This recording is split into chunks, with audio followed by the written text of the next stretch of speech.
Children, do you hope to one day fall in love? Well, let me warn you, love is a drug.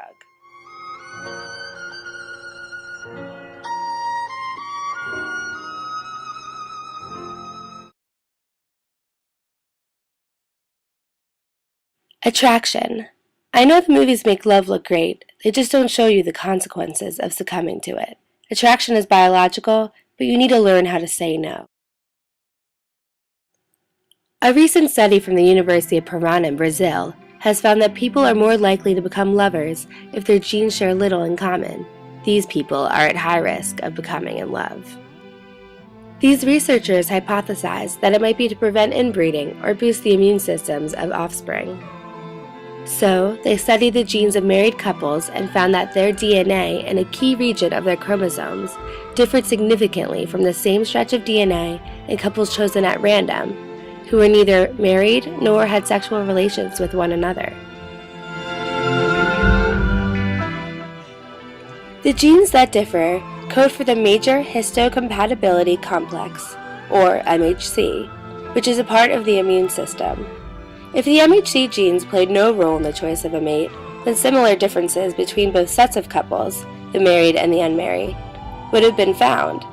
The statistically significant difference suggests that dissimilar MHC genes influence whether men and women become attracted to one another.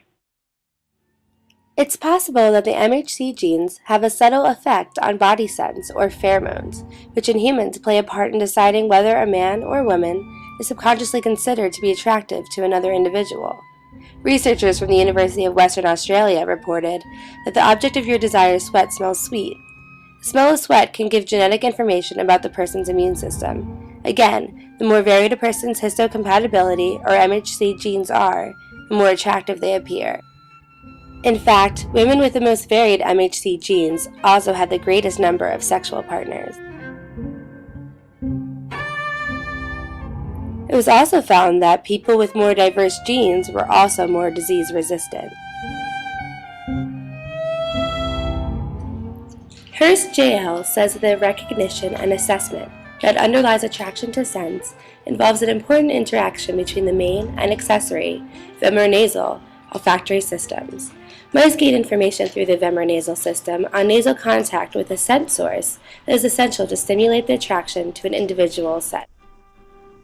3 highly polymorphic multigene families contribute in volatile proteins and peptides to mouse scents that are detected through specific vomeronasal receptors during contact with scent.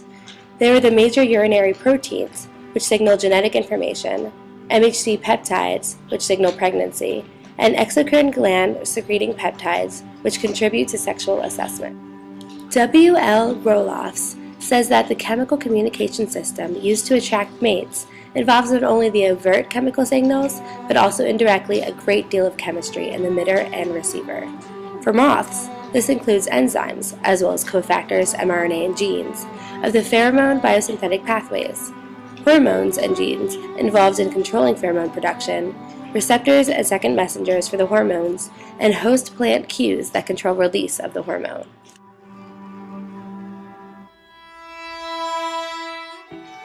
Now, once you are hooked, there's no stopping love. Dr. Helen Fisher explains the brain systems of lust, romantic attraction, and attachment.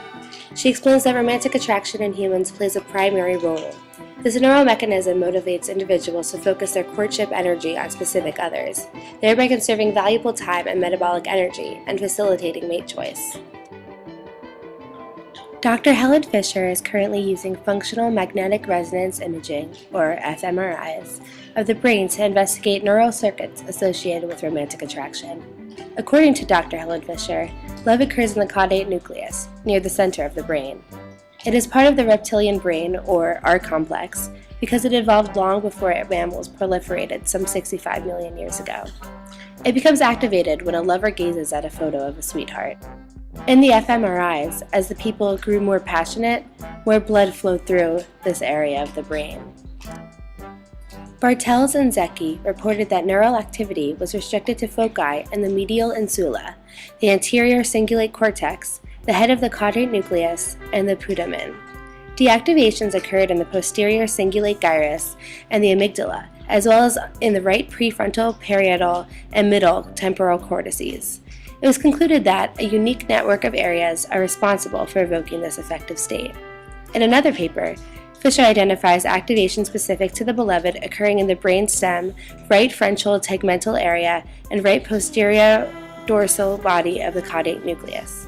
Because the caudate nucleus has widespread afferents from all of the cortex except V1 and is organized to integrate diverse sensory, motor, and limbic functions, caudate nucleus anatomy is an appropriate mechanism for integrating the various aspects of this multi-factor physiological and behavioral state, romantic love. The caudate nucleus, the area of the brain where romantic attraction is focused, is not just related to love. It is also a part of the reward system. Additionally, it is associated with arousal, sensations of pleasure, motivation to acquire reward, and monetary gambling for uncertain large gains and losses. This is due to it being dopamine-rich. Dopamine is a neurotransmitter present in the human brain. It is a substituted phenethylamine. It activates 5 types of dopamine receptors, D1, D2, D3, D4, and D5, and their variants.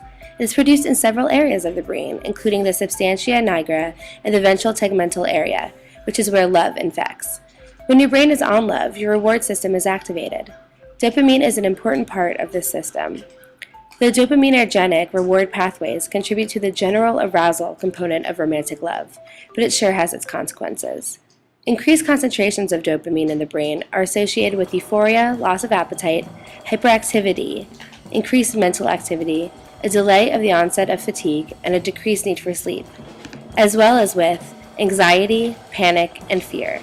Hence, elevated levels of dopamine are a likely agent for the ecstasy, increased energy, sleeplessness, reduced appetite, fear, and anxiety associated with romantic attraction.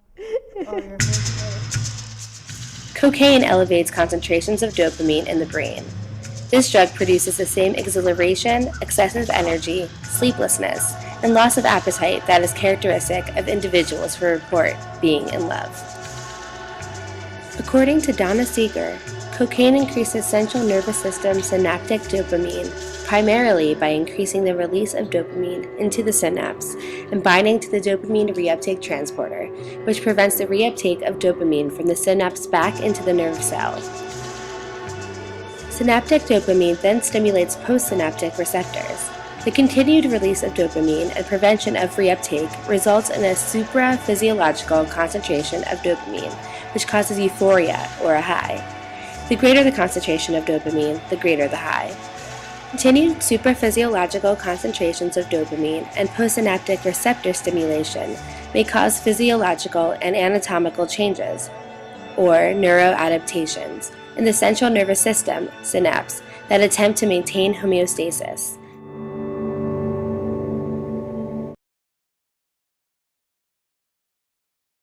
In a study done by Dr. Nora D. Valco, cocaine-addicted subjects with the highest scores on measures of withdrawal symptoms and of addiction severity had the largest dopamine changes in dorsal striatum.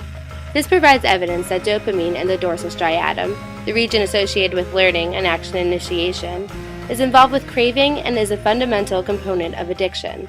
Similarly, love addicts can experience craving.